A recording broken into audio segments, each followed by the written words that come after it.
Donc, je vous remercie pour votre présence nombreuse ce soir sur le thème de reprogrammer ses émotions. Je pense que le thème a intéressé beaucoup d'entre vous en début d'année. Il y a pas mal de choses de challenges, de défis, et les émotions sont souvent au cœur de ce qui fait qu'on y arrive ou qu'on n'y arrive pas. On va voir ensemble des outils très pratiques. L'idée de cet atelier, c'est qu'il soit le plus concret possible, que vous puissiez appliquer des choses dans votre quotidien rapidement. Je vais commencer cet atelier par vous poser une première question. Et la question que je vais vous poser, elle est relativement simple, c'est qu'est-ce qui vous met le plus en colère? Ici, vous pouvez réfléchir 2 secondes, penser et l'écrire dans le chat éventuellement si vous avez des... Donc vous pouvez me mettre ici dans le chat qu'est-ce qui vous met le plus en colère ou réfléchir pendant quelques secondes. Vous pouvez interagir pendant tout l'atelier dans le chat et à la fin de l'heure qu'on a ensemble, on aura un temps d'échange là où on discutera directement en activant les micros. Donc si vous voulez à la fin de l'heure, on aura un temps de questions et de réponses. Mais pour l'instant, pendant tout l'atelier, vous pouvez interagir directement via le chat. Alors j'ai beaucoup de personnes qui disent l'injustice, l'égoïsme, la mauvaise foi, le non-respect des autres, pas respecter des résolutions que je me suis fixées. C'est intéressant, Amine, parce que là, toi, tu places la responsabilité aussi sur toi. La violence, l'injustice, la mauvaise foi. On commence à avoir un petit échantillon intéressant. Et la première chose que je voudrais vous faire remarquer sur cette question et la question des émotions, c'est qu'à chaque fois qu'on se demande pourquoi est-ce qu'on est énervé, pourquoi est-ce qu'on est triste, pourquoi est-ce qu'on ressent une émotion, la tendance, c'est de répondre en ayant l'attention à l'extérieur de soi. C'est-à-dire, je suis en colère parce qu'il s'est passé telle chose. Qu'est-ce qui m'énerve? C'est l'injustice, c'est les décisions de mon chef, c'est le mail que j'ai reçu, c'est mon conjoint qui a fait ceci ou cela. Donc on a généralement l'attention vers l'extérieur. Et tout le travail qu'on va essayer de faire ensemble et la réflexion qu'on va avoir ensemble, c'est de commencer à tourner l'attention dans l'autre sens. C'est de se dire peut-être que si je suis en colère, j'ai des choses aussi à l'intérieur de moi. Peut-être que je vais pouvoir travailler sur moi pour ne plus être en colère. C'est-à-dire tant que notre focus, tant que la caméra est tournée vers l'extérieur, c'est assez difficile de reprogrammer ses émotions si le seul responsable de l'émotion, c'est une injustice qu'on a vécue, quelque chose qui nous est tombé dessus, etc. Par contre, si on commence à faire le travail inverse, se dire qu'est-ce qui vous met en colère chez vous, à l'intérieur de vous? Qu'est-ce qui fait que l'injustice, ça vous touche, par exemple? C'est pas que l'élément extérieur n'a pas d'importance, c'est qu'il va toucher quelque chose à l'intérieur de soi. Et si on commence à réfléchir dans ce sens-là, de quels sont les échos des situations à l'intérieur de nous, on va commencer à avoir une opportunité de travailler sur l'émotion. Et dans ce sens-là, je vous invite à réfléchir aux émotions beaucoup plus comme des habitudes émotionnelles que juste comme des émotions en tant que telles. D'une certaine façon, les émotions qu'on ressent dépendent très peu des situations qu'on vit, mais beaucoup plus de l'écho que ça fait à l'intérieur de soi. Donc nos émotions sont beaucoup plus des habitudes émotionnelles, des choses qu'on a l'habitude de déclencher en soi, plus que les situations qui vont venir déclencher ces choses-là. Et je vais essayer de vous prouver cela à travers une petite histoire qui nous montre que dans la même situation, on peut réagir de façon très différente. Donc, je vais vous raconter une première histoire ici de Pierre, Marie et Jacques. Volontairement, je vous ai pris les noms les plus communs possibles. Si certains s'appellent avec ces prénoms-là, vous n'êtes pas visés directement. Donc, l'histoire de Pierre est la suivante. Pierre se balade dans la rue pour rentrer chez lui et venir à l'atelier online qu'on a ce soir. Il se balade tranquillement dans la rue. Et d'un coup, en marchant dans la rue, qu'est-ce qui lui arrive à Pierre? Il lui arrive qu'un piano tombe juste à côté de lui. Il est en train de marcher et un piano, je ne sais pas si vous imaginez la scène, Pierre est en train de marcher dans la rue et un piano tombe à quelques centimètres de lui. Et là, d'après vous, comment est-ce qu'il réagit, Pierre? Il crie, il a eu peur. Bah, la réaction de Pierre, c'est qu'il se met à pleurer. Imaginez, il est le seul à marcher dans la rue et il y a un piano qui lui tombe quasiment dessus. Et il arrive dans notre atelier et Pierre, il vient nous voir, il nous dit, vous savez pas ce qui m'est arrivé? Atelier sur les émotions, j'étais en train de marcher dans la rue, un piano tombe juste à côté de moi. Maintenant, on va voir une deuxième histoire, celle de Marie. Marie, la même chose, marchait dans la rue en rentrant chez elle tranquillement pour venir à notre atelier. Et qu'est-ce qui lui arrive à Marie? Je pense que vous avez compris ce qui va lui arriver. Exactement la même chose. Un piano tombe à côté d'elle. Désolé pour l'intensité du son. Donc Marie, elle a un piano qui lui tombe à quelques centimètres d'elle. Et comment est-ce qu'elle réagit, Marie? Elle est furieuse. Elle est en colère, elle va essayer de trouver dans tous les immeubles autour qui a bien pu jeter un piano juste à côté d'elle en la visant jusqu'à ce qu'elle trouve le coupable. Et quand elle arrive à l'atelier, encore énervée, on lui dit bah, pourquoi t'es énervée comme ça Marie? Vous savez pas ce qui m'est arrivé, je viens pour l'atelier sur la gestion des émotions. Un piano m'est tombé quasiment dessus, juste à côté de moi. C'est incroyable, vous vous rendez compte? Et nous on est d'accord avec elle, on est d'accord avec Marie. Et la dernière histoire ici, c'est celle de Jacques, qui se balade dans la rue, qui arrive en direction de l'atelier de ce soir. Et qu'est-ce qui lui arrive à Jacques? Exactement la même chose. Un piano tombe juste à côté de lui. Et comment est-ce qu'il réagit, Jacques, d'après vous? Je crois qu'il y en a qui ont des idées. Tu dit qu'il a de Il la est chance. content. Il se met à rire, je Jacques sais est pas. content. Jacques est tranquille, relativement content. Il arrive à notre atelier, il nous dit, vous imaginez pas ce qui m'est arrivé, même quand les pianos me tombent dessus, j'arrive à les éviter. J'ai tellement de chance que le piano m'a même pas touché, m'a même pas fait de mal. Et il est tranquille, il est serein et il est relativement content de sa journée. Il nous partage ça comme quelque chose d'incroyable. Vous pouvez prendre le piano comme la métaphore de toutes les situations qui vous mettent en difficulté au quotidien. En vous posant la question, est-ce que c'est la situation qui a déclenché cette émotion? Est-ce que j'ai l'habitude de déclencher cette émotion à l'intérieur de moi? 3 personnes différentes, 10 personnes différentes face à la même situation vont réagir différemment. Et même vous, à différents moments de votre journée ou de la semaine, vous allez réagir différemment au même stimulus. La phrase un peu difficile que prononce le conjoint, parce qu'il connaît la phrase qui va vous mettre en difficulté. Il y a des jours où ça vous met hors de vous. Parce que vous êtes fatigué, parce que vous êtes tendu, parce que vous êtes stressé, parce que vous avez ça à l'intérieur de vous sur le moment. Et il y a des jours où il vous dit la même phrase et ça passe inaperçu. Et donc tout le début de notre réflexion ici, parce que derrière, on va essayer de voir quels sont les outils pour reprogrammer les émotions, c'est prendre conscience du fait qu'elles sont des habitudes, qu'elles sont ancrées en nous depuis très longtemps. Si vous n'avez pas de colère à l'intérieur de vous, c'est extrêmement difficile de vous mettre en colère. Si vous n'avez pas de tristesse à l'intérieur de vous, c'est extrêmement difficile de déclencher de la tristesse. Et donc, vous pouvez vraiment penser les émotions comme des traces d'une certaine façon, comme des choses qui sont marquées, qui sont ancrées à l'intérieur de vous. Vous voyez l'image ici, on a au départ, comme si quand on était bébé, de la poudreuse devant nous, mais ensuite on va créer des traces dans la neige. On va avoir cette trace à un moment donné, on a l'habitude dans telle situation de réagir de telle façon. Et donc à partir du moment où vous commencez à prendre conscience de ça, on va avoir une possibilité de créer de nouvelles traces, de se dire comment est-ce qu'on va pouvoir maintenant changer justement ces habitudes. Et c'est la question que je vous pose ici. Comment d'une certaine façon on entraîne ces émotions?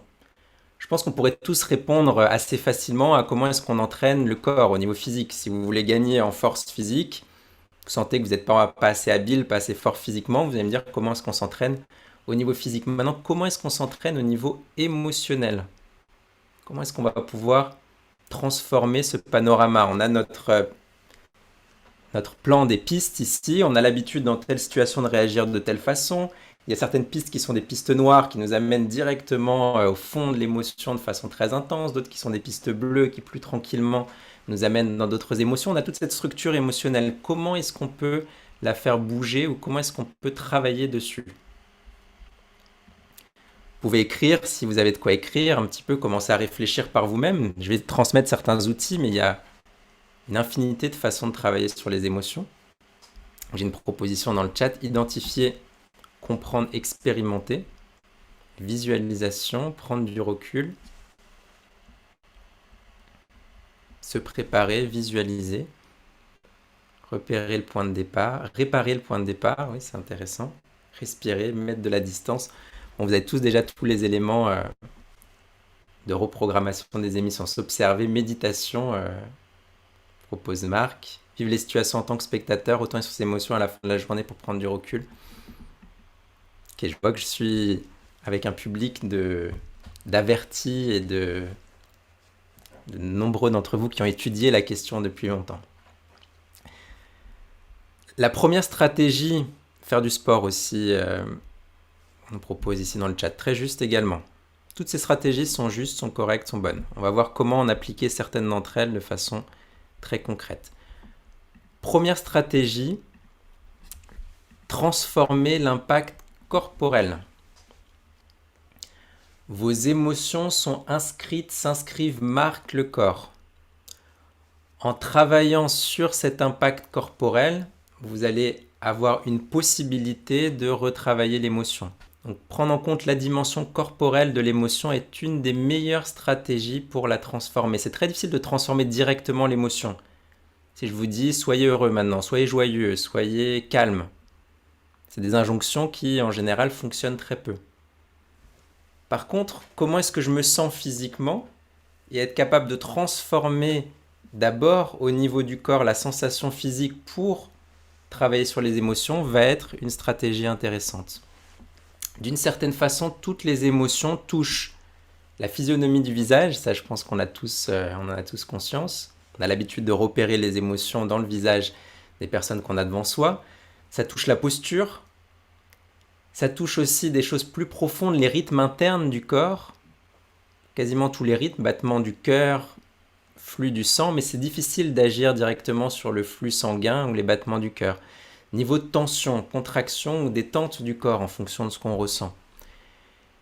Et une des choses par contre sur laquelle on va pouvoir agir pour transformer le rythme interne du corps, c'est le rythme de la respiration. Je ne sais pas si vous aviez déjà observé, puisqu'il y a beaucoup d'entre vous qui sont assez aguerris sur ce sujet, que à chaque fois que votre émotion se transforme, le rythme de votre respiration se transforme. Si je suis dans un état de tension fort, la tendance presque automatique, inconsciente, c'est que ma respiration s'accélère. A l'inverse, si je respire très lentement, en général, quand je suis très détendu, la respiration est plus lente. Que vous en ayez conscience ou pas, vous l'avez tous déjà observé d'une certaine façon. Si par exemple, j'arrive devant vous ce soir, que je respire très lentement,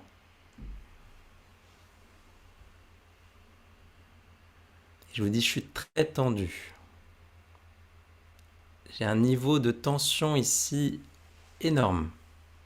Une pression au travail incroyable en ce moment. Et là, vous me regardez, mais il y a quelque chose qui ne va pas. La seule chose que j'ai changé, il n'y a pas de cohérence entre les deux, j'ai simplement ralenti la respiration. Donc vous avez l'habitude d'observer respiration lente, n'est pas liée à un état instable et de stress. A l'inverse, si j'accélère ma respiration, je vous dis bonsoir, je suis très content de vous retrouver ce soir, très détendu, ça me fait très plaisir. Et là vous me regardez, même chose, les deux ne matchent pas ensemble. Respiration rapide ne colle pas avec un état de détente. Donc l'émotion a un impact très fort sur le rythme de la respiration. Mais ce qui est très intéressant et ce qu'on va expérimenter tout de suite ensemble, c'est qu'en changeant le rythme de la respiration, vous allez pouvoir changer votre état émotionnel. D'une certaine façon, et là je vais donner l'exemple au niveau visuel, pour ceux qui sont plus visuels de ce que je viens d'expliquer. D'une certaine façon, c'est comme si on était un peu ce poisson ici qui nage dans l'eau, et qu'à certains moments, quand on est sous tension, quand on est sous le coup de l'émotion, on devient plutôt cette deuxième version du même poisson. Et là, qu'est-ce que vous aimeriez dire à ce poisson? Si vous lui dites « gère tes émotions, détends-toi », ça ne va pas fonctionner. Il dit « sois plus joyeux » à ce poisson qui est en explosion d'émotions. Par contre, si on dit « mon petit poisson, viens ici », Assis-toi, respire plus lentement, détends-toi, décontracte ton corps et qu'il est capable de nous comprendre, mais nous on a cette capacité, et que progressivement il revient à la forme qu'il avait auparavant, la tendance c'est qu'il arrive à gérer son émotion. Donc on va essayer ça tout de suite ensemble. Vous allez vous asseoir avec le dos droit, c'est plus facile pour entraîner la respiration. Et on va apprendre à respirer ensemble, vraiment les bases de la respiration, mais surtout on va chercher à transformer notre état émotionnel grâce à la respiration. Et vous pourrez utiliser ça dans votre quotidien. Donc on se met avec le dos droit, et vous allez commencer d'abord par commencer à faire des grandes inspirations et des grandes expirations. Vous posez les mains sur le ventre, vous inspirez, le ventre se projette vers l'extérieur, vous expirez, le ventre rentre. Ceux qui sont déjà habitués aux techniques respiratoires, vous allez tout de suite appliquer un rythme un peu plus avancé, le rythme 1-2-1-2. Et pour les débutants, d'abord, on inspire, le ventre se projette vers l'extérieur, on expire, le ventre rentre. Vous faites de la façon la plus profonde possible.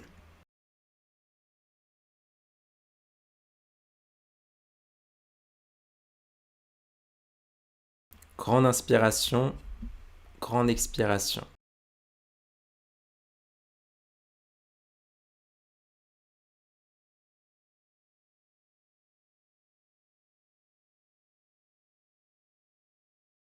Essayez vraiment de respirer déjà de la façon la plus profonde possible, la plus ample possible par le nez. Inspiration, le ventre se projette vers l'extérieur. Expiration, le ventre rentre. Et vous allez chercher maintenant à suivre le rythme du métronome avec votre respiration. Vous allez faire des grandes inspirations en comptant 4 secondes. Vous gardez les poumons pleins en comptant 4 secondes. Vous expirez en comptant 4 secondes et vous restez avec les poumons vides en comptant 4 secondes. On va prendre notre temps dans cet exercice, le dos droit, les yeux fermés. On inspire en comptant 4 secondes. On garde les poumons pleins en comptant 4 secondes.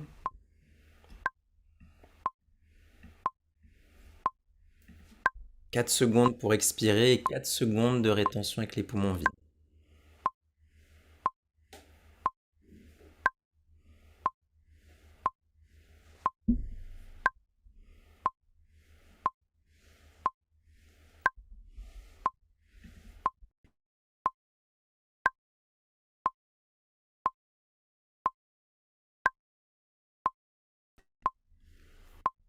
Soyez bien concentré sur le rythme. Grande inspiration de 4 secondes, rétention avec les poumons pleins 4 secondes, grande expiration de 4 secondes, rétention avec les poumons vides pendant 4 secondes.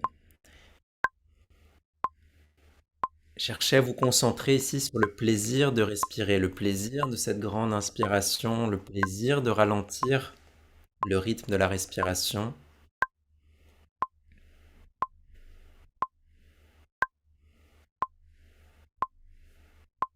Et on va faire maintenant un autre exercice de respiration qui s'appelle la respiration rapide. Toujours les mains sur le ventre. On va inspirer, expirer le plus fort possible. On va faire l'inverse ici. On va accélérer le rythme respiratoire. Donc les mains sur le ventre, vous inspirez, vous expirez le plus fort possible.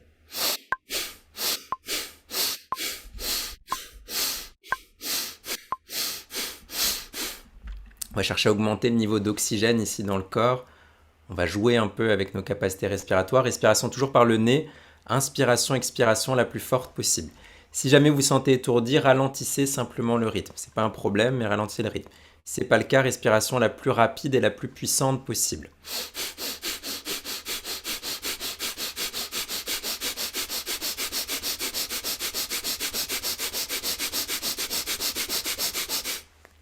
Encore quelques secondes, respiration bien puissante. Et ensuite, vous ralentissez le rythme de la respiration et vous reprenez à nouveau la respiration lente. Grande inspiration en comptant 4 secondes. Rétention avec les poumons pleins en comptant 4 secondes. Expiration en 4 secondes. Rétention avec les poumons vides en 4 secondes.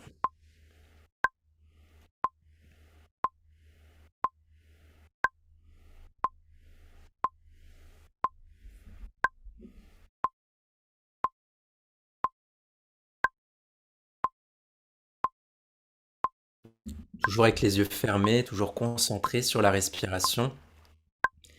Et vous cherchez ici maintenant à observer comment vos émotions, elles-mêmes deviennent plus stables. Quand le rythme de la respiration devient plus stable, et d'observer l'état émotionnel, mental que vous avez déjà atteint ici en quelques minutes de respiration. Continuez avec ce même rythme, avec l'attention sur votre état émotionnel.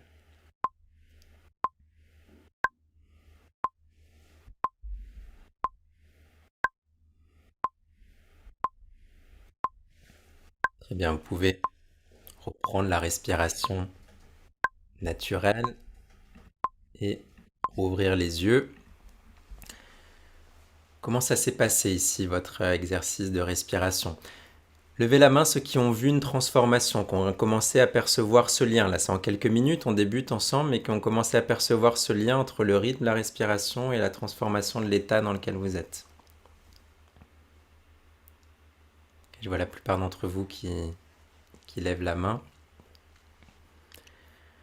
Ok. L'idée ensuite, c'est de s'entraîner régulièrement à cette transformation. Vous avez la possibilité sur 5, 10, 15 minutes d'exercice de respiration de commencer à transformer l'empreinte, l'impact émotionnel sur votre corps pour jouer sur la stabilité émotionnelle. Et de la même façon que les habitudes, les émotions sont des habitudes émotionnelles pour les émotions que l'on ne souhaite pas activer, c'est la même chose pour les émotions qu'on souhaite activer. Si vous arrivez à vous mettre très régulièrement dans une émotion plus calme, plus légère, plus joyeuse, et que vous répétez ça de façon régulière, de la même façon, vous allez tracer quelque chose à l'intérieur de vous, vous allez construire un chemin à l'intérieur de vous. Beaucoup de détente, dit Anne. Je baille du coup. Parfois, on a de la tension et le fait de détendre, respirer lentement va déjà enlever cette tension, c'est intéressant. Et à un moment donné, on va pouvoir utiliser les différents outils ensemble. On parlait de la physionomie. Si la physionomie est plus détendue, le corps, la poitrine ouverte par rapport à une position de tension, de contraction, de tristesse, si simplement vous changez tous ces signaux-là de façon simple pendant quelques minutes, que vous ouvrez la poitrine, vous vous détendez et vous respirez plus lentement, naturellement, vous allez sentir les effets relativement rapidement. Dès un premier cours qu'on fait, je vous présenterai ensuite les cours, on a des cours de 30 minutes, on entraîne différentes techniques. Dès le premier cours, on ressent déjà cet effet, cette transformation d'état émotionnel. Et la respiration, d'une certaine façon, a un impact beaucoup plus grand que ce que l'on peut imaginer. Je vais vous montrer ici une étude qui a été faite sur l'impact de la respiration et l'impact sur le nombre d'erreurs qu'on fait dans les exercices, dans les choses du quotidien. C'est une étude qui a fait la chose suivante. On a pris des gens comme vous et moi qui n'avaient jamais appris à respirer et pendant 30 minutes, on leur a fait faire la respiration consciente, une respiration profonde, inspiration, expiration. Et selon cette étude qui a été faite aux États-Unis, le nombre d'erreurs a diminué de combien de pourcents d'après vous? Si on avait un outil en 30 minutes sur soi, gratuit, qu'on peut tous utiliser, c'est que certains d'entre vous ont peut-être déjà vu cette étude, mais ceux qui ne l'ont pas encore vue, vous pensez que de combien de pourcents on a diminué le nombre d'erreurs en faisant 30 minutes de respiration? Vous pouvez m'écrire dans le chat vos pronostics. On va voir si vous approchez. 30, 50, 30, 33. Vous êtes optimiste et vous voyez juste en plus. Alors vous êtes très optimiste, mais il se trouve que c'est la réalité. Si on avait un outil, imaginez un outil qu'on pouvait amener en entreprise, par exemple gratuit, que tous les employés peuvent utiliser et qu'en 30 minutes on diminue le nombre d'erreurs de 30-50%, ce serait extraordinaire. Et c'est ça qu'on a en réalité avec la respiration, 33% d'erreurs en moins. Simplement avec 30 minutes de respiration consciente. Ça transforme tellement l'état émotionnel et mental qu'on devient déjà beaucoup plus efficace. Ils sont allés plus loin dans cette étude, ils ont fait la même chose avec la respiration alternée. Respiration alternée, ça consiste à inspirer par une narine, expirer par l'autre narine. C'est très simple, vous apprendrez ça dans les premiers cours aussi qu'on fait ensemble. Inspiration par une narine, expiration par l'autre narine, inspiration, expiration. Et ils se sont rendus compte que cette respiration alternée diminuait le nombre d'erreurs de 42%. Ce qui est étonnant, c'est pas que la respiration a un impact sur le nombre d'erreurs, c'est le niveau d'impact en réalité qu'on peut avoir avec des gens qui n'ont jamais appris à respirer auparavant. Et donc ils se sont demandé pourquoi est-ce que la respiration alternée était plus efficace que la respiration simplement profonde. Ils se sont rendus compte que la narine droite avait tendance à stimuler la partie gauche du cerveau et la narine gauche la partie droite, en observant l'activité cérébrale. Et donc quand on faisait 30 minutes de respiration avec la narine droite, on diminuait le nombre d'erreurs d'à peu près 40%. 30 minutes de respiration avec la narine gauche, on avait 0% d'amélioration. Ça développait sans doute d'autres parties du cerveau, d'autres capacités. Donc vous avez un outil en fait extraordinaire, je pense que beaucoup d'entre vous sont déjà adeptes et convaincus, mais peut-être qu'on n'utilise pas dans toute son amplitude et qu'on n'utilise pas forcément pour gérer ses émotions.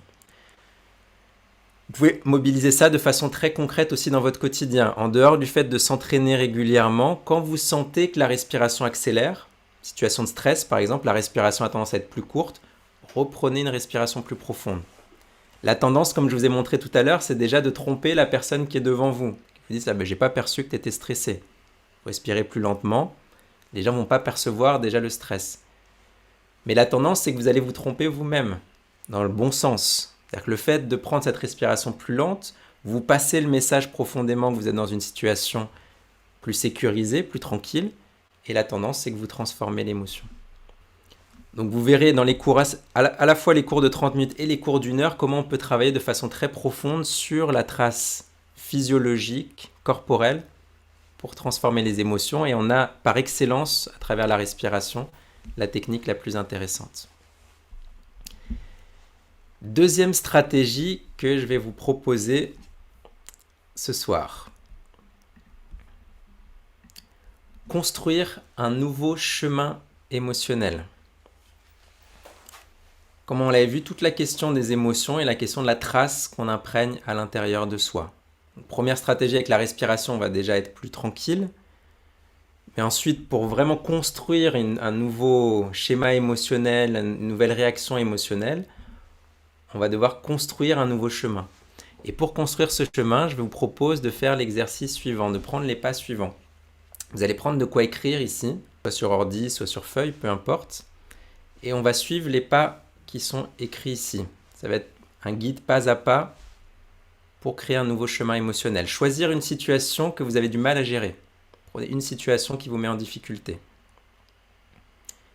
Une situation qui est liée avec une émotion. Identifiez ce que cette situation vous fait habituellement ressentir en termes d'émotion. Est-ce que c'est de la colère? Est-ce que c'est de la tristesse? Est-ce que c'est de la frustration, de l'énervement? Comment est-ce que vous vous sentez dans cette situation? Peu importe, ici, vous pourrez l'appliquer ensuite, par la suite, sur plein d'autres situations. Prenez la première qui vous vient, qui vous semble impactante, qui vous semble difficile à gérer. Identifiez ce que cette situation vous fait habituellement ressentir. Ensuite, essayez de percevoir quels sont les fondements qui sont mis en danger par cette situation. C'est que généralement, si on est touché émotionnellement, vous voyez qu'on fait le travail inverse. Au lieu de se focaliser sur l'extérieur, on se focalise sur soi. Qu'est-ce que ça touche à l'intérieur de moi? Essayez de vous poser cette question. Quels sont les fondements qui sont mis en danger par cette situation? S'il n'y a pas d'inquiétude, s'il n'y a pas de danger d'une certaine façon, difficilement on déclenche des émotions lourdes, négatives à l'intérieur de soi. J'emploie le mot négatif dans les émotions avec précaution, parce qu'une émotion en elle-même est ni négative ni positive, mais elle peut nous amener à vivre des choses qu'on a envie ou des choses qu'on n'a pas envie de vivre. Plutôt dans ce sens-là. Est-ce que c'est la relation qui est en jeu, la relation avec le conjoint, la relation avec un collègue, la relation avec un ami? Est-ce que c'est votre stabilité financière qui est en jeu dans cette situation? Est-ce que c'est les liens de famille? Est-ce que c'est une question de profession? Etc. Il y a une infinité de possibilités ici, mais essayez d'identifier quels sont les points qui sont mis en danger. Et ensuite, une fois que vous avez fait ça, cherchez à vous poser la question, peut-être la plus profonde, quand on veut reprogrammer des émotions, quelles sont les peurs sous-jacentes? La plupart du temps, si vous êtes touché émotionnellement, que ça génère quelque chose de lourd, de difficile à gérer, c'est que ça touche au plus profond, à la racine des peurs. Je vous laisse ici on va prendre 2-3 minutes ici pour bien identifier, bien poser ces choses-là. Après, vous pourrez continuer à développer chez vous. Et quand on aura fait ce travail sur les peurs, on se posera la question, qu'est-ce qu'on aimerait ressentir dans cette situation? Voilà ce que je ressens, ce que j'ai tendance à ressentir. Voilà pourquoi j'ai tendance à ressentir ça. Voilà ce qui me met en danger. À l'inverse, je vais commencer à tracer, à dessiner l'autre chemin. Qu'est-ce que je souhaite ressentir? Comment je souhaite le ressentir? Comment j'aimerais que ça se passe? Comment je veux réagir? Commencez à construire le nouveau chemin ici que vous souhaitez emprunter. N'hésitez pas si vous avez des questions ici, s'il n'y a vraiment aucune idée qui vous vient, s'il y a une des étapes qui ne vous paraît pas claire. C'est pas forcément sur toutes les situations que vous allez remplir toutes les cases et que toutes les cases ici vont être aussi vastes. Mais c'est un guide qui va vous permettre d'explorer d'abord quelle est la peur pour pouvoir regarder la peur de façon plus tranquille, plus consciente, et ensuite construire l'autre chemin, celui qui vous intéresse. Faites-moi un pouce si vous êtes encore avec moi, si tout va bien. Ok, super. Alors, j'ai une question d'Elodie. Et quand on est en colère pour quelque chose qui n'est pas grave? Là, c'est une question intéressante. Ça peut être pas grave en apparence, mais souvent, ça va toucher certaines choses à l'intérieur de soi. En effet, tu poses quand quelqu'un est en retard. En apparence, la situation n'a rien de grave. Mais si tu veux commencer à décoder ça et le reprogrammer, c'est-à-dire je suis toujours en colère, je suis toujours furieux quand les gens sont en retard ou quand les gens ne tiennent pas leurs engagements ou quand les gens font pas ce qu'ils m'avaient dit. En apparence, la situation n'est pas très grave, mais ça touche des choses profondes à l'intérieur de soi. Et donc l'écho à l'intérieur de soi peut être énorme. Ça peut être qu'on a l'impression de ne pas être considéré par l'autre et donc ça touche une peur de ne pas être considéré, peur de ne pas être connecté, peur d'être abandonné, peur d'un tas de choses. Je vous donne les clés ici. Après, pour utiliser ces clés-là, on peut investir du temps, de l'énergie pour réfléchir à ça. C'est pas toujours simple de détecter quelle est la peur la plus profonde derrière ce qu'on ressent. Mais si tu as ressenti quelque chose de très fort sur une action très banale, c'est typique du fait que justement ça fait écho à des choses beaucoup plus profondes à l'intérieur de toi. Et donc on va essayer de comprendre le schéma de reprogrammation et après on va mobiliser justement des outils, des contractions et visualisations pour renforcer ce que vous venez de dessiner ici. D'une certaine façon, au niveau conscient, on a tendance à associer la situation externe et la réaction émotionnelle. Ce qu'on avait posé au début ensemble. Il s'est passé telle chose, donc je suis énervé. L'autre est arrivé en retard. Pourquoi tu es énervé? Parce que l'autre est arrivé en retard. De façon consciente, au niveau conscient, c'est à peu près ça qui se passe. Lien de cause à effet entre la situation externe et la réaction émotionnelle. Sauf qu'on manque toute la partie inconsciente par définition, puisqu'elle n'est pas consciente, mais qu'on va pouvoir progressivement rendre plus consciente si on a envie de travailler sur ses émotions. Il nous manque toute cette partie-là. Et la partie la plus profonde au niveau inconscient est la partie des peurs et des désirs, qui au passage fonctionnent énormément ensemble. J'ai un grand désir de réaliser quelque chose, mais j'ai aussi peur que ça se passe pas bien, par exemple. Donc c'est pas soit la peur, soit le désir. Les deux, en fait, peur et désir, fonctionnent aussi beaucoup ensemble, ce qu'on verra dans les prochains ateliers, dans les prochaines semaines. Donc la situation externe ne déclenche pas directement la réaction émotionnelle, la situation externe est interprétée, touche des peurs et des désirs à l'intérieur de moi qui vont générer la réaction émotionnelle. Et c'est exactement là qu'on va essayer de faire notre travail de reprogrammation. C'est ça qu'on va essayer de faire ensemble, c'est ça qui va fonctionner sur le long terme. La respiration est un des éléments, mais on va associer d'autres éléments ensemble pour aller travailler au niveau plus profond et au niveau plus inconscient.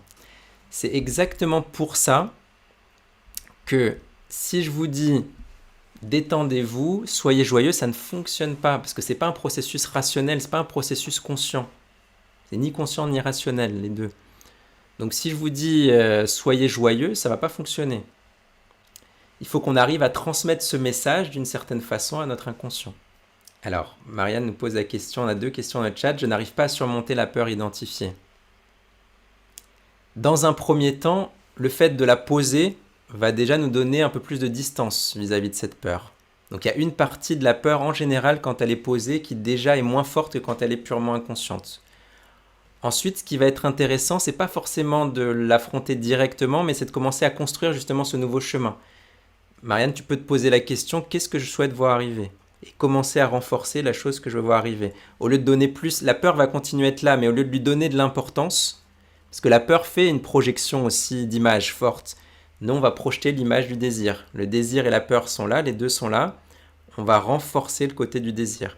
Et on aura un atelier dans 2 semaines uniquement là-dessus. Affronter ses peurs. Mais je te donne déjà une des premières clés qu'on peut avoir ici de réflexion. Agnès pose la question, comment peut-on décider ce que l'on veut ressentir? Dans un premier temps, pose Quel serait l'idéal dans cette situation? Situation met en difficulté, mais j'aimerais quoi? J'aimerais me sentir bien, j'aimerais être en forme, j'aimerais être connecté, j'aimerais avoir de l'impact sur les gens. Marque tout ce qui te vient en termes de désir vis-à-vis de la situation. Se focaliser sur ce que l'on souhaite plutôt que sur ce qu'on veut fuir. Exactement. Et plus on va faire ce travail de façon profonde et répétée, plus on va avoir tendance à transformer justement l'émotion que l'on ressent. Et donc les outils que je vais vous proposer ici pour travailler là-dessus, ils sont 3. La respiration, la relaxation profonde et la visualisation. Et en fait, ce n'est pas les 3 séparément, c'est les 3 ensemble. Pourquoi les 3 ensemble? Parce que si on fait juste de la visualisation ensemble, la tendance c'est qu'on reste au niveau rationnel et mental. Par contre, on veut travailler au niveau émotionnel. Donc si je vous dis maintenant fermez les yeux et déclencher de la joie, à nouveau c'est difficile. Par contre, si on prend notre temps ensemble, comme on l'a fait tout à l'heure, de respirer de façon plus profonde, de mettre un rythme dans la respiration, de se décontracter de façon profonde, pourquoi pas mettre une musique qui va nous aider à nous connecter au niveau émotionnel et rentrer dans un état proche du sommeil. Attention, le but n'est pas de rentrer dans l'état de sommeil, c'est pas de s'endormir, mais c'est de se décontracter au point d'être proche de ce niveau inconscient, de ce niveau de sommeil, tout en restant éveillé et conscient.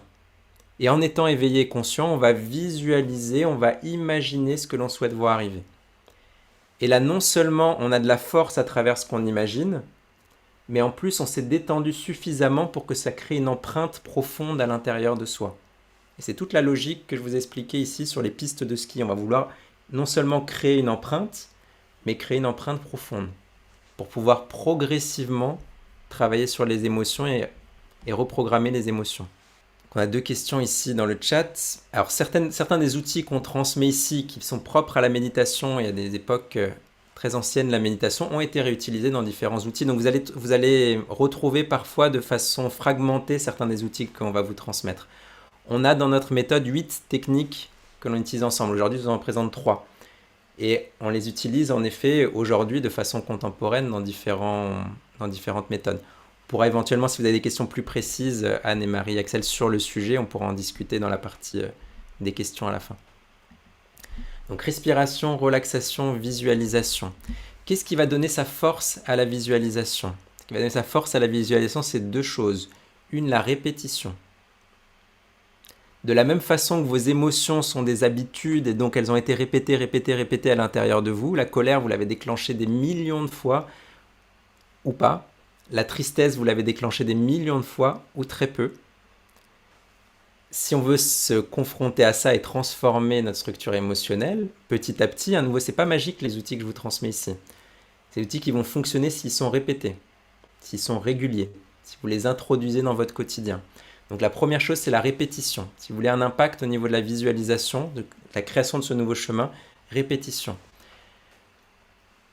Et deuxième élément, pour avoir cet impact-là, c'est l'intention, la force d'une certaine façon de volonté que vous allez mettre dans cette visualisation. Vous pouvez faire une visualisation et ne pas être trop concerné par ce que vous êtes en train de faire. Là, vous aurez assez peu d'impact. Par contre, si vous êtes mobilisé, si vous avez envie de créer ces images et que vous êtes à 100% dans ce que vous êtes en train de faire, là, on va avoir un impact fort. Donc, c'est d'une certaine façon discipline pour mettre de la répétition et enthousiasme. Il faut y mettre de l'envie, de la volonté. C'est là que ça va fonctionner. Il faut que vous ayez vraiment envie que cette chose arrive. C'est pour ça aussi que c'est intéressant de se connecter à ses désirs. Quels sont les désirs? Qu'est-ce que j'ai vraiment envie de réaliser? Il y a la question dans le chat, répétition quotidienne. Si possible, répétition quotidienne. Pourquoi pas? C'est-à-dire ça dépend de l'objectif. Si l'objectif est important pour vous, on va pouvoir faire cette visualisation quotidiennement. Et ce sera d'ailleurs mon défi suite à cet atelier. Je vous transmettrai un enregistrement que vous pourrez faire par vous-même et vous allez essayer de le faire pendant 1 semaine, tous les jours, pour observer justement ce travail de répétition. Il y a personne qui a levé la main, je ne sais pas si c'était pour les choses auparavant, vous pouvez écrire dans le chat pour l'instant. Après, on allumera les micros juste à la fin pour échanger directement. Donc, respiration, relaxation profonde, visualisation. Et grâce à l'enchaînement des 3 techniques, on va avoir un résultat très intéressant ensemble. Et on va essayer tout de suite. Donc, vous allez ici vous mettre dans la position la plus confortable possible. L'idéal, c'est de le faire allongé. Ça va être plus facile de se décontracter profondément si on est allongé. Donc si vous avez la possibilité, là où vous êtes, de vous allonger sur le dos, sur un canapé, sur le sol, sur un lit, si vous n'avez pas froid, que ce soit confortable, faites-le. Si ce n'est pas possible de vous allonger, faites-le sur votre fauteuil, en étant assis de la façon la plus confortable possible. Mais à nouveau, je vous recommande, si vous voulez aller plus loin dans le niveau de décontraction, de le faire allongé. C'est vraiment l'idéal pour cet exercice-là, mais on pourra le faire aussi très bien en étant assis.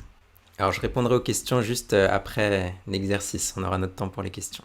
Donc mettez-vous dans la position la plus confortable possible et on va maintenant fermer les yeux et commencer à ralentir la respiration. On ferme les yeux, comme tout à l'heure, on inspire lentement, on expire lentement. Cette fois sans rétention, simplement inspiration lente, expiration lente.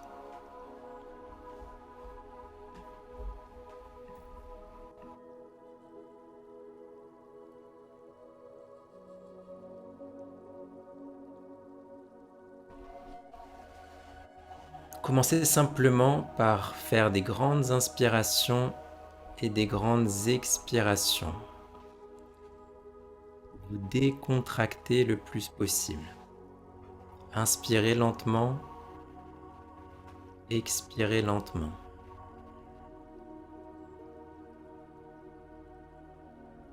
Cherchez à ressentir qu'à chaque nouvelle expiration,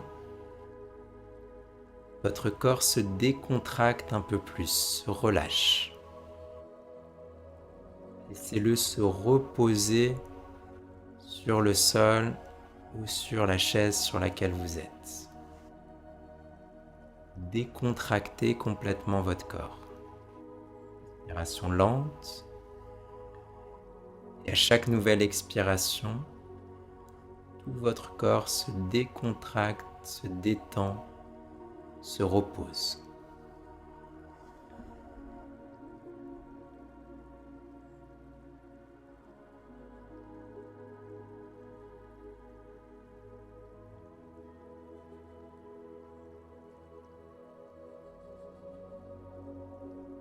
Profitez déjà de la sensation. Ressentez que simplement à travers cette respiration plus lente, vous pouvez vous décontracter, vous détendre.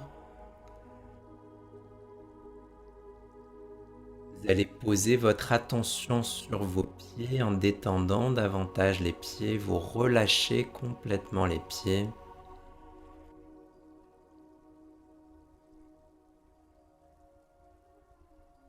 Puis vous laissez la décontraction remonter des pieds vers les chevilles. Vous détendez complètement les chevilles. Vous relâchez les mollets. Puis les genoux. Et les cuisses. La respiration est toujours lente et chaque expiration vous permet de décontracter, de détendre un peu plus le corps.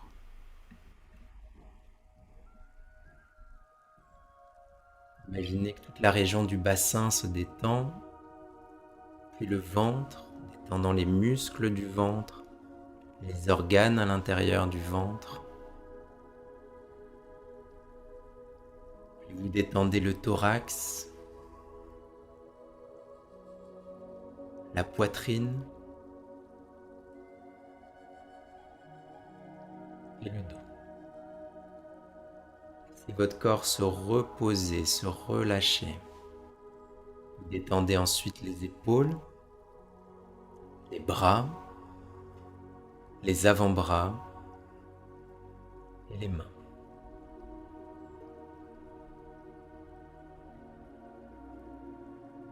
Vous laissez la décontraction remonter dans le cou, vous détendez les muscles du visage, relâchant la mâchoire, les lèvres, la langue, les joues, le nez, les yeux, le front, tout le cuir chevelu et les oreilles. Ressentez ici que tout votre corps est complètement décontracté. Vous sentez ici fort, vous vous sentez solide, vous Sentez une sensation de tranquillité, de sérénité.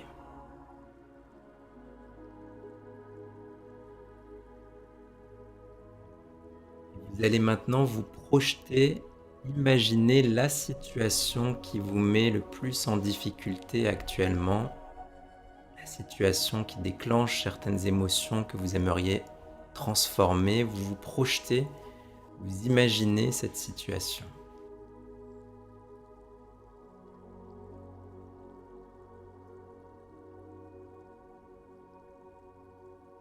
Comme si vous étiez en train de la vivre, vous vous projetez dedans, mais vous sentez que vous avez une certaine distance, vous vous sentez lucide, vous sentez que vous voyez clairement cette situation.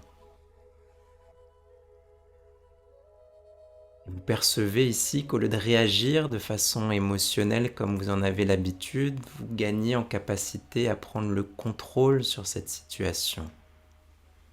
Vous pouvez ici décider, vous pouvez choisir de comment vous réagissez. Vous imaginez que vous créez, que vous ouvrez un nouveau chemin émotionnel.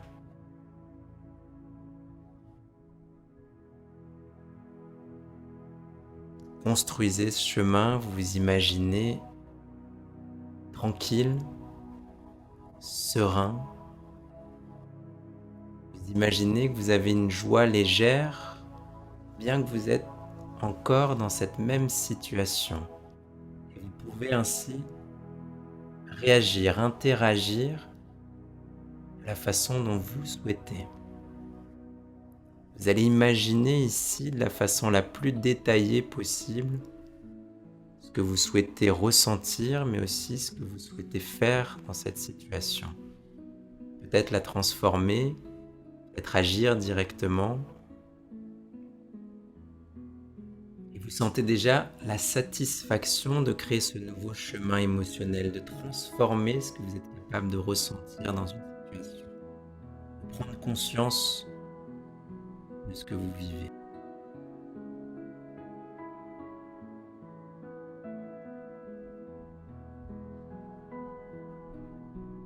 Sentez-vous à nouveau fort, solide.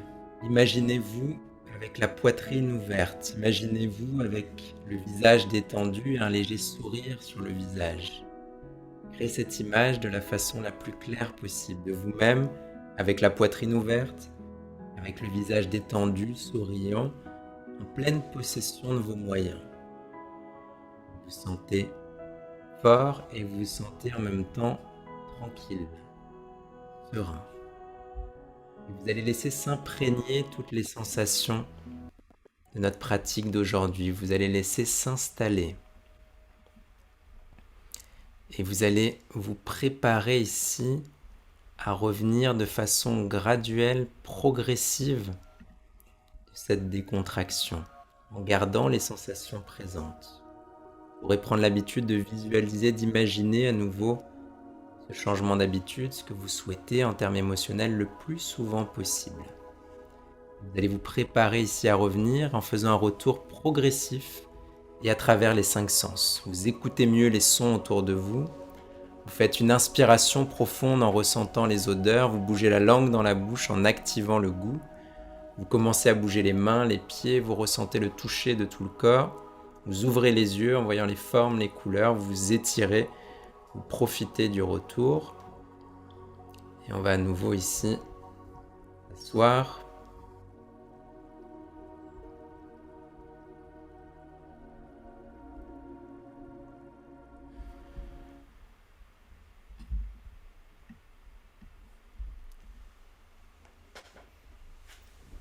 Bien, en voyant vos visages, il y en a un certain nombre qui ont réussi à bien se décontracter en tout cas.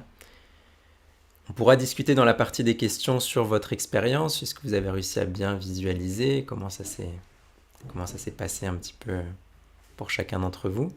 N'hésitez pas à mettre déjà dans le chat si vous sentez qu'il y a eu une difficulté ou que ça a été facile, au contraire, vous pouvez déjà écrire quelque chose dans le chat. Donc pour résumer ici ce qu'on a vu ensemble, je vais vous montrer aussi l'ensemble des outils qu'on a dans la Deux Roses Méditation. On a ici toute une partie en fait de préparation couper la musique qui s'est déclenchée. On a toute une partie de préparation à la méditation. D'une certaine façon, pour méditer, c'est-à-dire atteindre un haut niveau de concentration, on a besoin de faire ce travail de gestion émotionnelle. C'est pour ça que d'une certaine façon, on a une grande brique gestion des émotions. Notre objectif, c'est d'atteindre un haut niveau de concentration, de s'approcher un jour de l'état de méditation, qui est le moment où on est tellement concentré que les pensées s'arrêtent. Mais pour arriver à ça, on a besoin de se préparer, de se sentir bien. Si on est fatigué, si on est perturbé émotionnellement, c'est très difficile de se concentrer. Donc on a un certain nombre d'outils qui sont de préparation à la méditation, qui sont tous les exercices que vous avez ici à gauche. Respiration, force, souplesse, relaxation et visualisation. On en a vu 3 sur les 4 aujourd'hui. Et donc on va combiner ça en plus aussi avec un travail de conscience corporelle pour avoir tout ce travail de préparation. Il y a ensuite les exercices de méditation à proprement parler, qui sont en fait des exercices de concentration, plusieurs types, abstraction de ce qui se passe autour, concentration, saturation de l'attention sur un objet. Et tout ça nous mène à nous approcher de l'état de méditation, qui est le moment où les pensées s'arrêtent, où on va être plus présent, plus lucide, on va voir plus clair. Donc ça, c'est l'objectif principal de l'ensemble de nos outils, vous amener vers plus de présence dans le quotidien.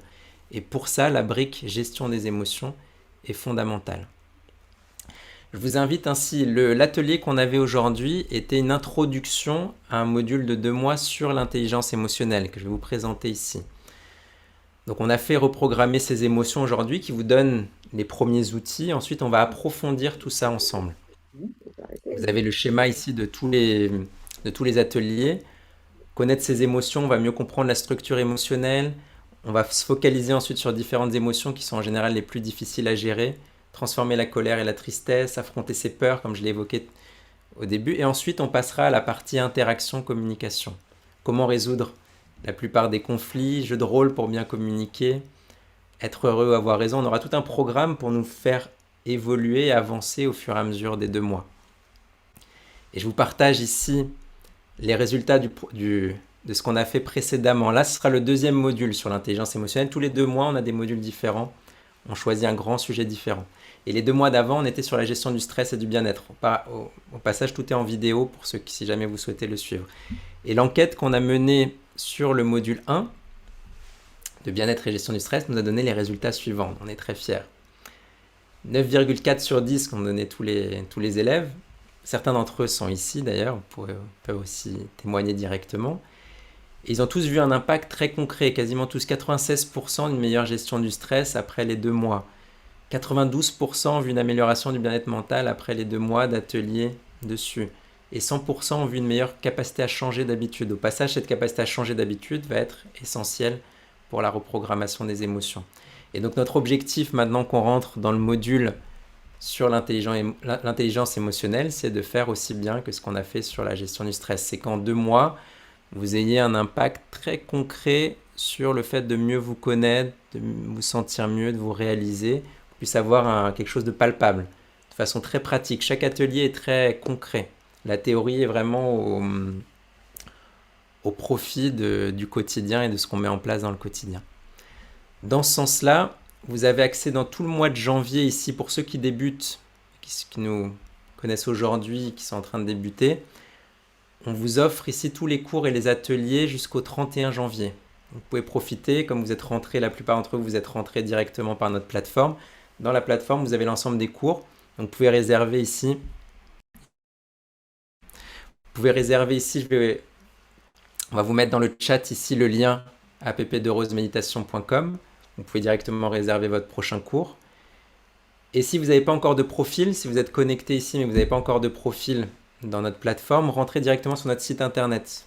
Vous remplissez un petit formulaire et vous aurez accès à tout le mois de janvier offert. Donc on va vous mettre les 2 liens dans le chat, le lien d'app.deurosemeditation et le site internet de notre école.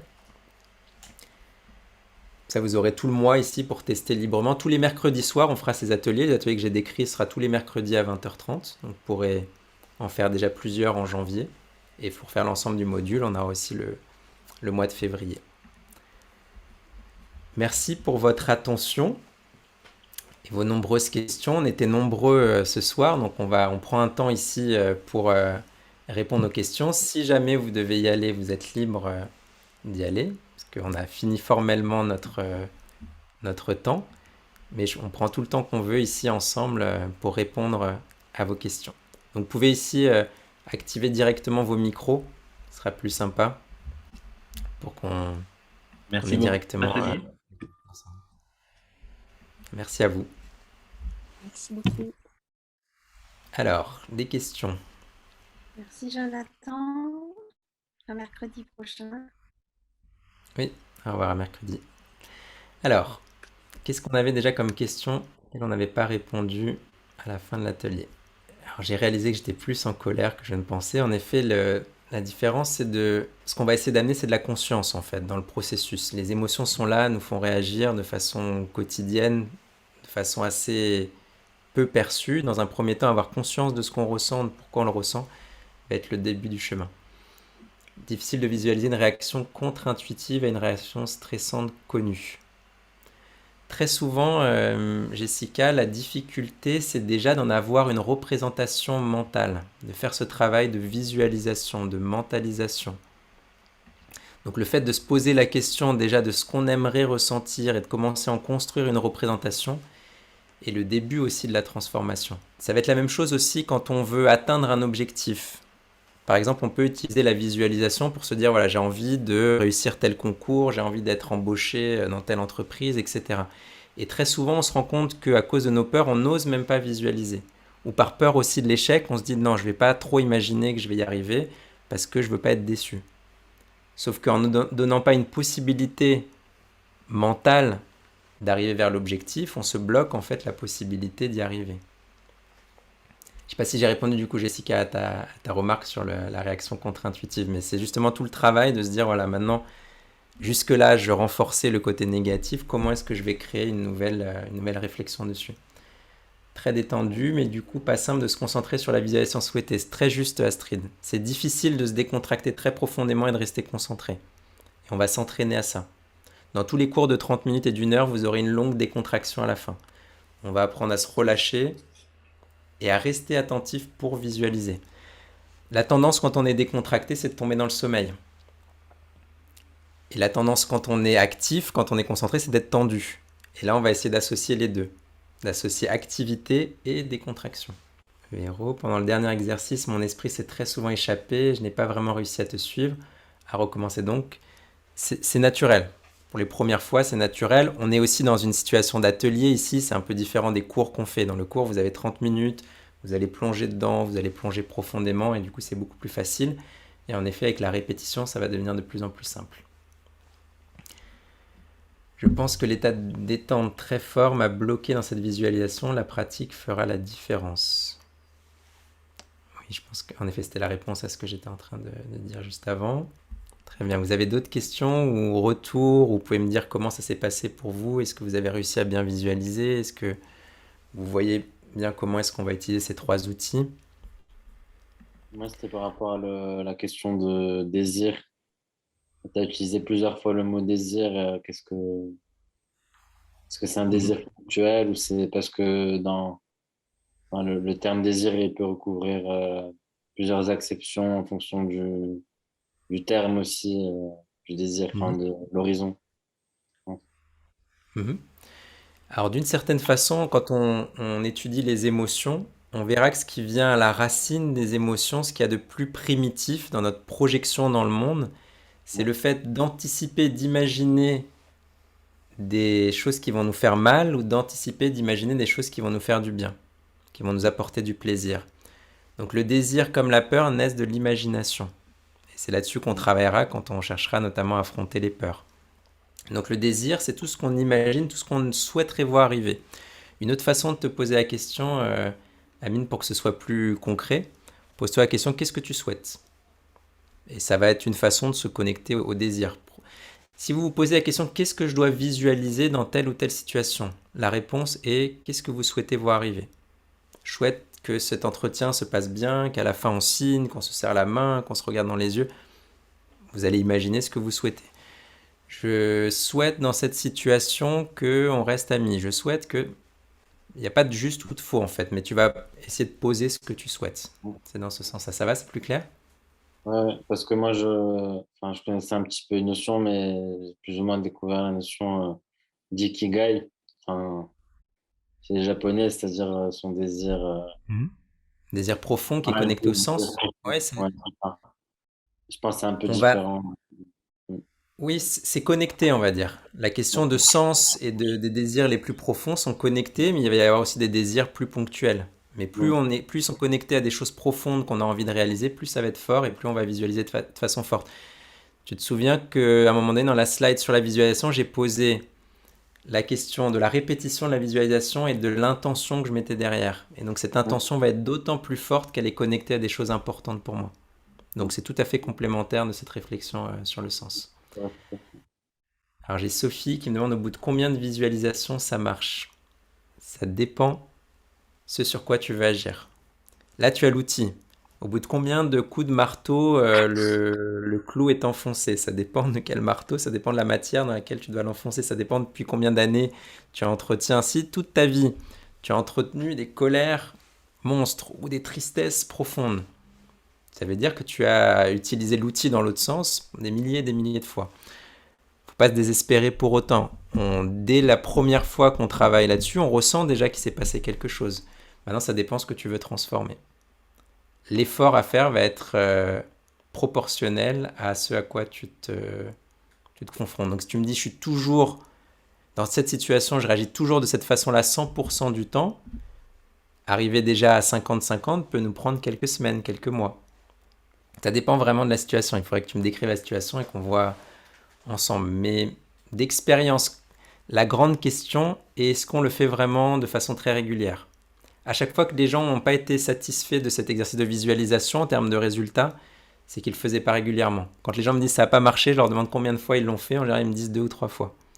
À l'inverse, tous mes élèves qui l'ont fait de façon très régulière, si possible quotidiennement, ont vu un changement assez important.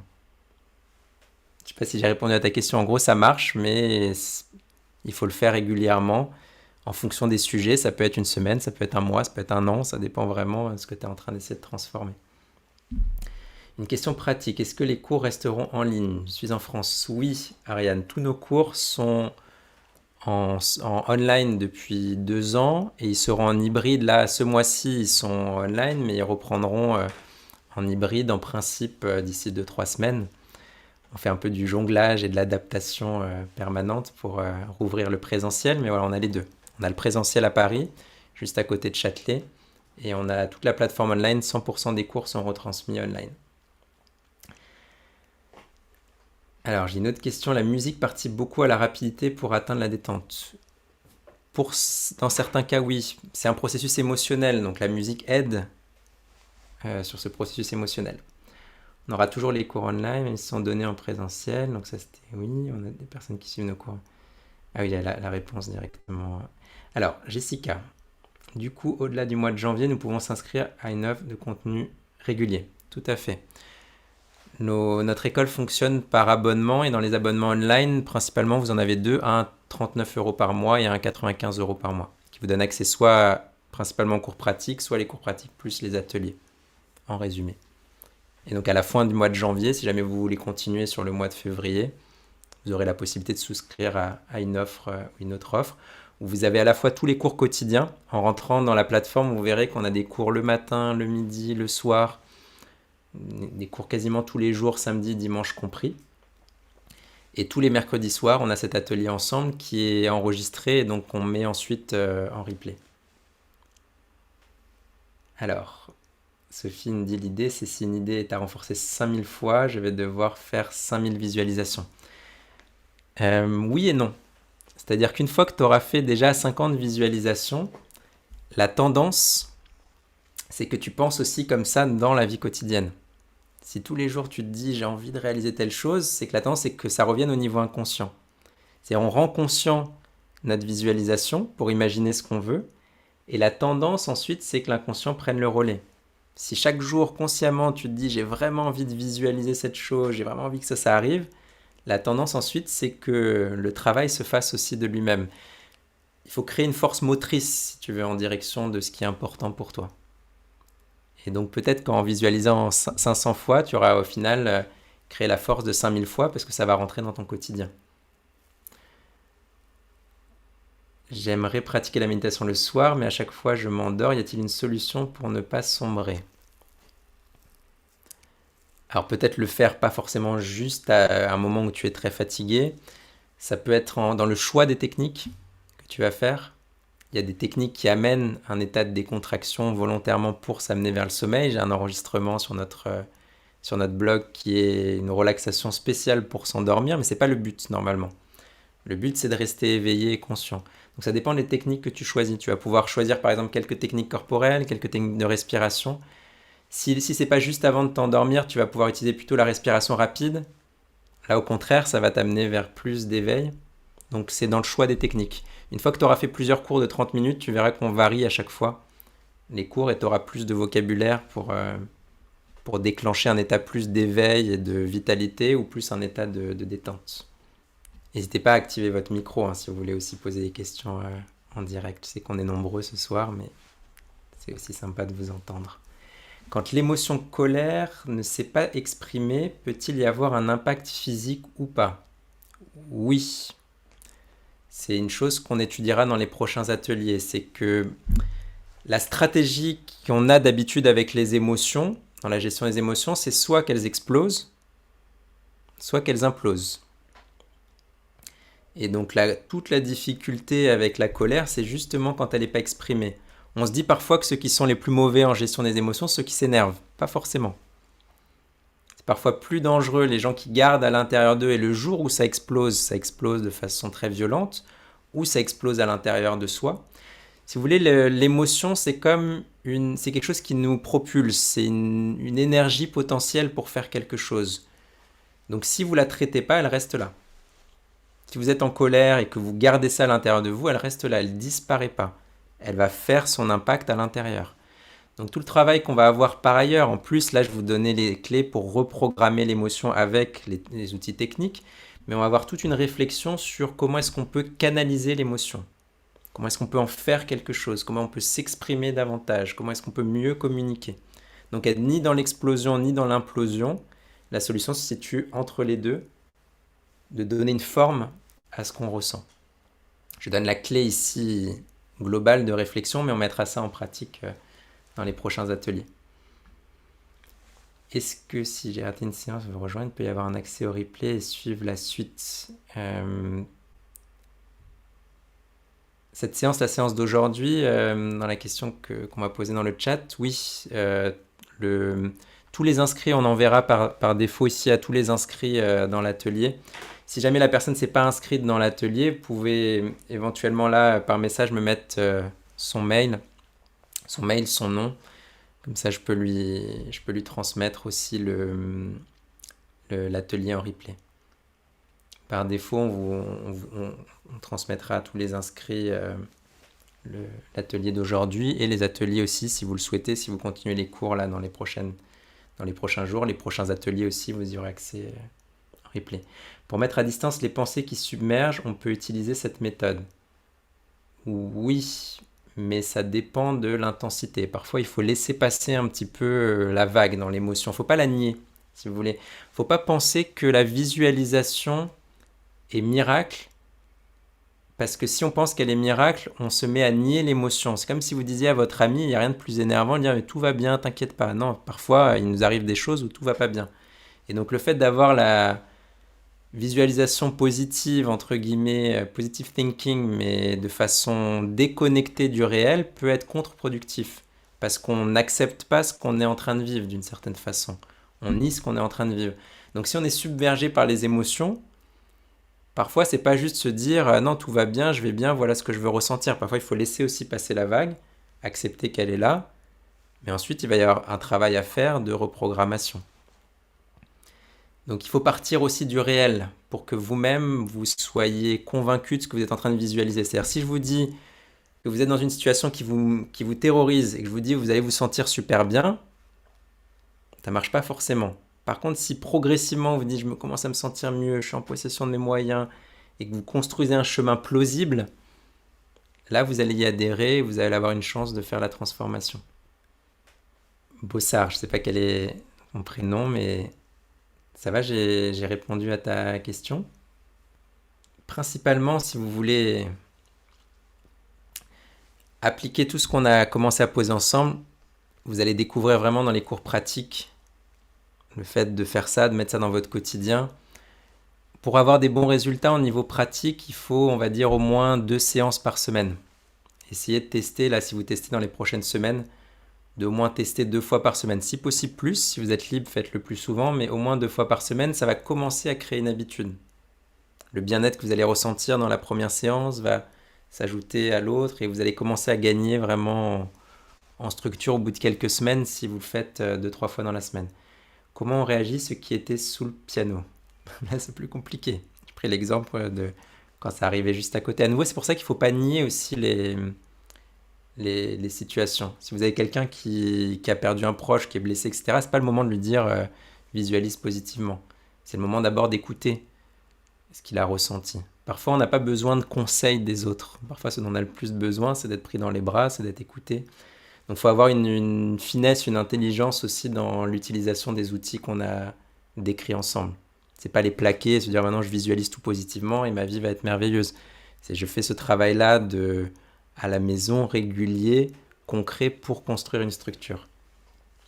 Si j'ai bien compris, il faut accepter son émotion et la vivre différemment, c'est-à-dire prendre un autre chemin. Très juste, Anne-Marie, c'est une bonne façon de le décrire. C'est pas en la niant, c'est pas en se disant l'émotion est pas là, c'est pas en disant je suis plus fort que l'émotion. Non, l'émotion elle est souvent puissante quand elle est là. C'est-à-dire ok, la vague est là, maintenant ce que je suis capable de faire c'est l'orienter. L'amener un petit peu vers la gauche, l'amener un petit peu vers la droite. Sinon, la nier, c'est comme si on se mettait face à la vague et qu'on essayait de la bloquer. Très peu efficace. Pas facile à faire pour avancer dans un deuil. Très juste. Et c'est aussi exactement pour ça que je vous disais, si vous avez quelqu'un autour de vous qui vous dit j'ai perdu un proche, c'est pas le moment de lui parler de la visualisation positive. La respiration et la décontraction va lui faire du bien. Et ça va être un travail de reconstruction progressive. Mais c'est un autre ressort ici. Là, les outils qu'on pose ici fonctionnent en général quand on va bien. Plus on va bien, plus on arrive à les mobiliser. Plus on les mobilise, plus on va bien.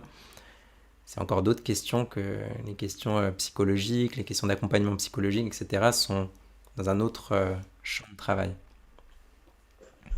Donc on a eu beaucoup de questions. Ça montre que vous êtes... On avait vu déjà par vos réactions que vous avez, dès le début, que vous avez déjà beaucoup réfléchi au sujet. Donc je pense que vous êtes tous déjà un peu aguerris sur le sujet. Toute la force de ce qu'on propose ici, c'est une méthode en fait. C'est de façon structurée que vous allez avoir les différents éléments que peut-être vous avez déjà vus dans une appli, que vous avez déjà vus dans un livre, etc. C'est d'avoir une structure pour vous faire progresser sur tout ça. C'est ça qu'on va vous proposer principalement dans les prochaines semaines. Si vous avez des questions, n'hésitez pas à m'écrire par la suite. En principe, vous avez reçu mes mails pour avoir accès à l'atelier. Donc vous avez et mon mail et mon numéro de téléphone. N'hésitez pas à m'écrire, à m'envoyer un message sur WhatsApp éventuellement si vous voulez. Enfin, vous pouvez me contacter vraiment de façon très libre pour que je puisse vous orienter et qu'on puisse échanger. J'espère vous voir dans les prochains jours. Je vais vous remettre ici, on va vous remettre dans le chat les deux liens. On va vous remettre dans le chat ici les 2 liens pour réserver votre prochain cours ou si vous n'avez pas encore de profil, vous créez un profil. Cette méthode va m'aider aussi dans le milieu professionnel. La plupart des ateliers qu'on a sont construits aussi pour le monde de l'entreprise. Donc on mettra en perspective la communication, les conflits en entreprise. Donc on vous remet ici dans le chat les 2 liens. Vous avez le premier au-dessus, app.derosemeditation.com pour réserver un premier cours de 30 minutes et notre site internet où vous trouverez le blog, vous trouverez pas mal d'informations et vous pourrez éventuellement vous créer un profil. Très bien. Merci pour votre présence et votre attention et vos questions. Je vous souhaite à tous une très bonne soirée et je vous dis à bientôt.